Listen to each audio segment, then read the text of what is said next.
Continuité du contrôle parlementaire à l'Assemblée nationale. Le jeudi 22 mai 2025, c'était au tour du vice-premier ministre, ministre de l'Intérieur, Sécurité, Décentralisation Affaires coutumières, d'être auditionné par la plénière de la Chambre basse du Parlement en réponse à la question orale avec débat lui adressée au sujet des arrestations arbitraires, des tracasseries policières et de la présence des éléments de la police non identifiés ou enregistrés et non pris en charge par l'État congolais. Parti d'un constat fait lors de ses vacances parlementaires, le député national Eyangambo Venance, qui s'inquiète de la dégradation de la sécurité à Kinshasa, interroge le VPM de l'Intérieur, Maître Jacquemin Chabanilouko Bangou, sur cette situation préoccupante, occasionnée parfois par les bavures des éléments de la police. Dans ce contexte de guerre imposée, où la survie de notre peuple est déjà menacée par le force extérieure, il est inconcevable que les pratiques ignobles telles que les arrestations arbitraires, les tracasseries policières, et la présence des agents fictifs au sein de notre police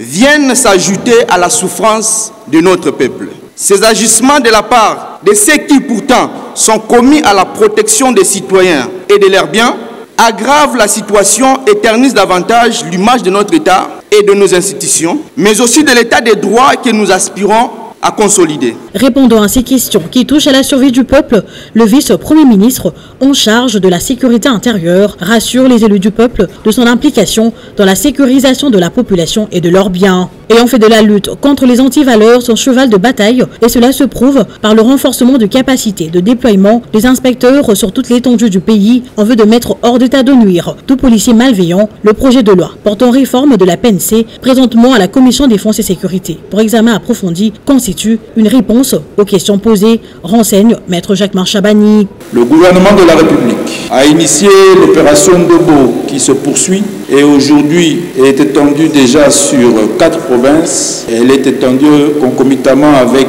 les programmes de lutte contre la criminalité des commissariats de ces différentes provinces. Contre toute attente, cette opération est en train de traquer aussi certains policiers récalcitrants et indisciplinés. En attendant l'adoption par l'Assemblée nationale de la loi de programmation de la mise en œuvre de la réforme de la police nationale congolaise pour la période 2025-2029, le contrôle à l'improviste s'effectue pour mettre la main sur tous les éléments qui s'évertuent à tracasser la population, à opérer des opérations arbitraires et à violer les droits et libertés fondamentaux des citoyens. Mais je reste convaincu que les solutions efficientes à la problématique de la gestion de la police nationale congolaise résident dans l'adoption par l'Assemblée nationale de la loi portant programmation de la mise en œuvre de la réforme de la police nationale congolaise pour la période allant de 2025 à 2029. Pour l'étape des questions dirigées par le premier vice-président de l'Assemblée nationale, Jean-Claude Chilumbaï, c'est plus d'une quarantaine de députés nationaux qui se sont étalés sur l'installation des animateurs de certaines nouvelles villes, cas de Chabou. En face, il y a quand Kabila, comment comptez-vous assurer la sécurité de la population face au banditisme urbain qui connaît une certaine montée et aussi face à la prolifération des armes à petit calibre?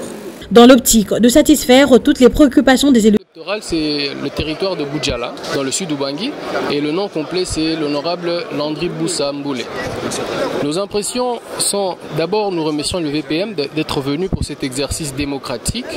et nous lui avons posé 2 questions essentielles qui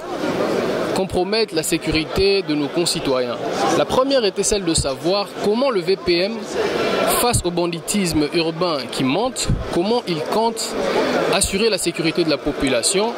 tout en sachant qu'il y a une certaine prolifération des armes à petit calibre qui est en train de s'effectuer sur notre territoire. Et la deuxième question, c'était de savoir si le VPM, avec son ministère, a eu à établir des stratégies ou va établir des stratégies pour stopper cette prolifération des armes par peur que ces armes tombent entre les mains des Koulouna.